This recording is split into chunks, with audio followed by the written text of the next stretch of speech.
स्वागत है आपका आपके अपने YouTube channel triple E tech solution में। आज हम डिस्कस करने वाले हैं UK triple SC JE document verification में कौन कौन से डॉक्यूमेंट हमें भेजने हैं, इसके बारे में हम आज डिस्कस करने वाले हैं। तो चलिए स्टार्ट करते हैं। सबसे पहले ये चेकलिस्ट आपको डाउनलोड करके प्रिंट करनी है और इसमें जो जो डॉक्यूमेंट आपके पास अवेलेबल है उनको टिक करके और इस चेकलिस्ट को भी अपने डॉक्यूमेंट के साथ भेजना है। यहाँ पे देखिए, सबसे पहले आपको यहाँ पे अपना रोल नंबर फिल करना है और उसके बाद पहले पे आता है ऑनलाइन आवेदन पत्र की प्रति। तो यहाँ पे देखिए, ये ऑनलाइन पत्र वो वाला नहीं है जो आपने सबसे पहले भरा होगा। ये जब आप प्रेफरेंस भर देंगे, प्रेफरेंस भरने के बाद एक प्रिंट करने का आपको ऑप्शन आएगा। फिर जो पीडीएफ प्रिंट होके आएगी उसके उस वाली प्रिंट उसको आपको डॉक्यूमेंट के साथ भेजना है। तो जब आपके पास आप उसको भेजोगे तो आप यहाँ पे टिक कर देंगे। दूसरा देखिए, हाई स्कूल अंक पत्र प्रमाण पत्र की प्रति जिसमें जन्म तिथि की पुष्टि की जा सके। तो इसका मतलब है कि हमें 10th का या तो मार्कशीट या फिर सर्टिफिकेट जिसमें जन्म तिथि की हो, तो आप दोनों भेज सकते हैं। ऐसी कोई दोनों भेजने में कोई प्रॉब्लम नहीं है। तो आप इसके आगे टिक कर देंगे और भेज देंगे। क्योंकि देखिए, जैसे सीबीएसई वगैरह बोर्ड में होता है कि हाई स्कूल की जो मार्कशीट और जो सर्टिफिकेट होता है वो एक ही आता है। तो इस केस में आप एक ही भेज पाएंगे, या फिर अगर आपके पास दोनों है तो आप दोनों भेज सकते हैं। तीसरा तीसरा पॉइंट है डिप्लोमा। जो आपके पास आपको कॉलेज से डिप्लोमा मिला होगा उसको भेजना है और उसके आगे टिक कर देंगे। डिप्लोमा राष्ट्रीय प्रमाण पत्र और अंतिम वर्ष अंतिम सेमेस्टर की अंक तालिका। अब देखिए, बहुत बच्चों को ये था कि हमारे पास सारे सेमेस्टर की अंक तालिका तो है नहीं, लेकिन ये जो लास्ट सेमेस्टर का है ये हमें कॉलेज से ही मिलता है फाइनल में। तो आप इसके आगे टिक कर देंगे और इसको भी सेंड कर देंगे। अब ये पांचवा देखिए, आप यहाँ पे लिखा है अधिमान्य आहर्ताएं।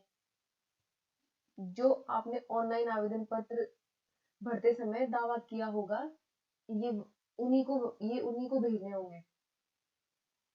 अगर आपने कहा होगा कि अगर आपने फॉर्म भरते टाइम फिल किया होगा कि आपने प्रादेशिक सेवा में कम से कम 2 वर्ष की सेवा पूर्ण की है, तो भी आपको उसका प्रमाण पत्र भेजना है, अन्यथा इसके आगे डैश कर देंगे। अगर आपने नेशनल कैडेट कॉर्प्स का भी सर्टिफिकेट भरा होगा तो आप टिक कर देंगे, और नहीं होगा तो डैश कर देंगे। ऐसे अगर आपके पास सी प्रमाण पत्र एनसीसी का एनएसएस का है तो आप टिक करके प्रमाण पत्र लगा देंगे, और अगर नहीं है तो फिर डैश कर देंगे। और अगर आपने फॉर्म भरते टाइम लिखा होगा कि आपके पास ग्रेजुएशन है तो आप टिक करके प्रमाण पत्र भेज दें, अन्यथा इसे डैश कर दें। नेशनल कैडेट कॉर्प्स का सी प्रमाण पत्र, ये भी अगर आपने फॉर्म भरते टाइम टिक किया होगा तो आप भेज देंगे, नहीं तो डैश कर देंगे।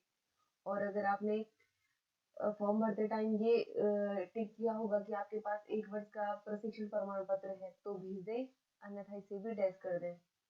इसके बाद चलते हैं छठवें पॉइंट पे, एससी एसटी ओबीसी आरक्षण संबंधी सक्षम स्तर से जारी प्रमाण पत्र। तो देखिए, ये तो नेसेसरी है। आप इसे टिक, अगर आपने आरक्षण भरा है तो आपके पास आरक्षण संबंधी प्रमाण पत्र होना जरूरी है, क्योंकि और ये प्रमाण पत्र जो लास्ट डेट थी 17 दिसंबर 2021, इस तक वैलिड होना चाहिए किसी भी केस में। अगर ये तब तक वैलिड नहीं होगा तो आप इनवैलिड पाए जाओगे। तो आप एक बार चेक कर लेंगे। अब चलते हैं 7वें पॉइंट पे, पूर्व सैनिकों हेतु डिस्चार्ज प्रमाण पत्र। इस आशय का शपथ पत्र की मूल रूप से पूर्व में पूर्व सैनिक के आरक्षण का लाभ प्राप्त किसी सेवा का नियोजित नहीं हुए हैं। तो देखिए, अगर आप कोई पूर्व सैनिक हो तो मुझे लगता नहीं है ऐसा किसी के पास है, तो आपने डैश ही किया होगा।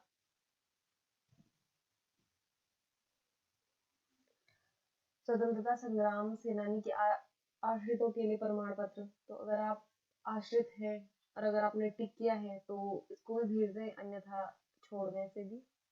अनाथ बच्चों की तो प्रमाण पत्र यदि यदि लागू हो, यदि आपने ये भी टिक किया है तो भेज देंगे, नहीं तो इसे भी छोड़ देंगे। अब 10वां पॉइंट है दिव्यांग हेतु विकलांगता प्रमाण पत्र। देखिए जिन्होंने भी विकलांगता का भरा होगा या फिर जिनका सिलेक्शन पीएच में हुआ है तो वो इसे भेज देंगे, अन्यथा डैश कर दें। स्थायी निवास प्रमाण पत्र, देखिए 11वां प्रमाण पत्र ये तो सबको ही भेजना होगा, क्योंकि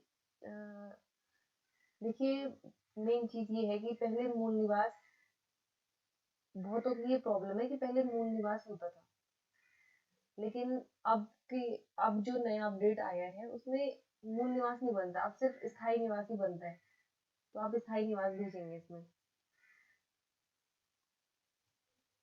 अब 12वां पॉइंट है केंद्र अथवा राज्य सरकार लोक प्रतिष्ठान के अधीन कार्यरत अभ्यर्थी जो सेवा नियोजन द्वारा प्रदत्त अनापत्ति प्रमाण पत्र, मतलब आपको एनओसी लेनी है जहां भी आप जॉब कर रहे हैं, चाहे वो प्राइवेट सेक्टर हो या गवर्नमेंट सेक्टर है, इससे एनओसी लेनी है। जो जॉब नहीं करता उसे डैश कर दें और जो करता है वो टिक करके इसमें डॉक्यूमेंट अटैच कर दें। अभ्यर्थी के नाम, पिता या पति वैवाहिक स्थिति होने पर प्रमाण पत्रों में शामिल न होना, इसका मतलब ये है कि अब अगर किसी की शादी हो गई हो तो डॉक्यूमेंट में कहीं पति का नाम, कहीं पिता का नाम या कुछ भी ऐसी गड़बड़ी है तो उसके लिए आयोग ही अपना एक प्रारूप में एक घोषणा पत्र देगा, उसे आपको फिल करना है। तो अगर आप ऐसी कंडीशन है तो ही इसे टिक करेंगे, अन्यथा इसे भी डैश कर देंगे। अभी देखिए ये जो 14 पॉइंट है, सबसे ज्यादा प्रॉब्लम इसी पॉइंट में सबको ही, सबसे ज्यादा कंफ्यूजन इसी पॉइंट का है, तो यहाँ पे ध्यान से सुनिए। समूह ग के पदों पर भर्ती के लिए अन्य अनिवार्य अहर्ता के संबंध में ऑनलाइन आवेदन पत्र में किए गए दावे के सापेक्ष अभिलेख, मतलब जब आपने फॉर्म भरा था उस टाइम जो आपने अन्य दावे किए थे, अगर आपके पास है तब आप इनको सेंड करेंगे। तो देखिए सबसे पहले है registration in any district employment office, इसका मतलब ये है कि आपको एम्प्लॉयमेंट सर्टिफिकेट अगर आपके पास है तो आपको भेजना है। अब जब हमने फॉर्म फिल किया था तो जब हमने फॉर्म फिल किया था सबसे पहली बार, तो एक इंटरफेस ओपन हुआ था, उसमें से 4-5 ऑप्शन में से हमें सिर्फ एक टिक करना था, तो उसी में था ये भी कि यद्यपि आपके पास एम्प्लॉयमेंट है या नहीं है। तो अगर आपने टिक किया था उस टाइम पे, अगर आपने यस किया था तो आप भेज दीजिए, और अगर नो किया था फिर भी आपके पास है तो भी भेज सकते हैं, ऐसी कोई प्रॉब्लम नहीं है, क्योंकि मैंने भी नो किया था लेकिन मैं भेजूंगी क्योंकि मेरे पास अवेलेबल है। इसमें ऐसी कोई प्रॉब्लम नहीं है कि मेरा 10th रजिस्टर है, 12th रजिस्टर है या फिर डिप्लोमा नहीं है, ऐसा कोई प्रॉब्लम नहीं है। इसमें सिर्फ ये है कि आपका एम्प्लॉयमेंट में नाम है। वैसे कुछ टाइम पहले से ऐसा कोई रूल नहीं है कि एम्प्लॉयमेंट के बेस पे किसी का डिस्क्वालीफाई, ऐसा कुछ सीन नहीं है, क्योंकि जिसका भी 10th और 12th उत्तराखंड से हुआ है उसे एम्प्लॉयमेंट की जरूरत नहीं है, और यदि कोई उत्तराखंड का है और उसकी एजुकेशन बाहर से हुई है किसी और स्टेट से, तो उसे एम्प्लॉयमेंट ले जाना जरूरी हो सकता है। अब देखिए दूसरा पॉइंट है आर यू एम्प्लॉयड, तो वहां से अनापत्ति, आपको पहले पॉइंट भी बता दिया है जिसमें ये भी एनओसी का है, जो जॉब कर रहे हैं वो ले जाए, अन्यथा लेस कर दें। उत्तराखंड राज्य में स्थिति संस्था से धारित हाई स्कूल एवं इंटर प्रमाण पत्र, तो मतलब अगर आपने उत्तराखंड में किसी स्कूल से हाई स्कूल या इंटर किया है तो आपको वो भेजना है। अब बहुत सारे बच्चे 10th के बाद पॉली करते हैं, तो वो सिर्फ 10th का ही भेजेंगे, ऐसा पैनिक ना करें कि हमारे पास इंटर का नहीं है, क्योंकि यहाँ पे देखिए एवं मतलब कोई एक है तब भी चल सकता है, अन्यथा दोनों हैं तो दोनों भेज दीजिए। ये देखिए सबसे प्रॉब्लम लोगों को इसी पॉइंट में है कि सेवायोजन के से इस आशय का प्रमाण पत्र की सेवाएं उत्तराखंड राज्य से बाहर स्थानांतरित नहीं है। तो अगर आपने पहले टिक किया है या नहीं टिक किया, इस पे डिपेंड करता है। अन्यथा आप इसे डेट कर दीजिए। मेरे अकॉर्डिंग जैसा कोई प्रमाण पत्र होता नहीं है और इससे कोई फर्क ज्यादा पड़ेगा नहीं। और उत्तराखंड राज्य का स्थायी निवास प्रमाण पत्र, देखिए ये अगर आप उत्तराखंड का डोमिसाइल, ये तो मस्ट है। और उसके बाद यहाँ पे अपने हस्ताक्षर कर दें, अभ्यर्थी का नाम लिख दें और जो भी डॉक्यूमेंट होंगे उनको सेल्फ अटेस्टेड करना जरूरी है। और डॉक्यूमेंट सेंड करने से पहले क्रॉस चेक कर लीजिए, कोई गलती ना हो जाए, क्योंकि गलती हमारे लिए ही भारी पड़ सकती है। तो अगर आप इस वीडियो में लास्ट तक बने रहे हैं तो मतलब आप सिलेक्टेड हैं इस पेपर के लिए। तो प्लीज़, आपके लिए मेहनत की है तो एक सब्सक्राइब कर दें और वीडियो को शेयर कर दें, क्योंकि बहुत लोगों को इस चीज़ में बहुत प्रॉब्लम्स हो रही है, ताकि उनके उनके जो क्वेरीज हैं वो खत्म हो सकें। Thank you.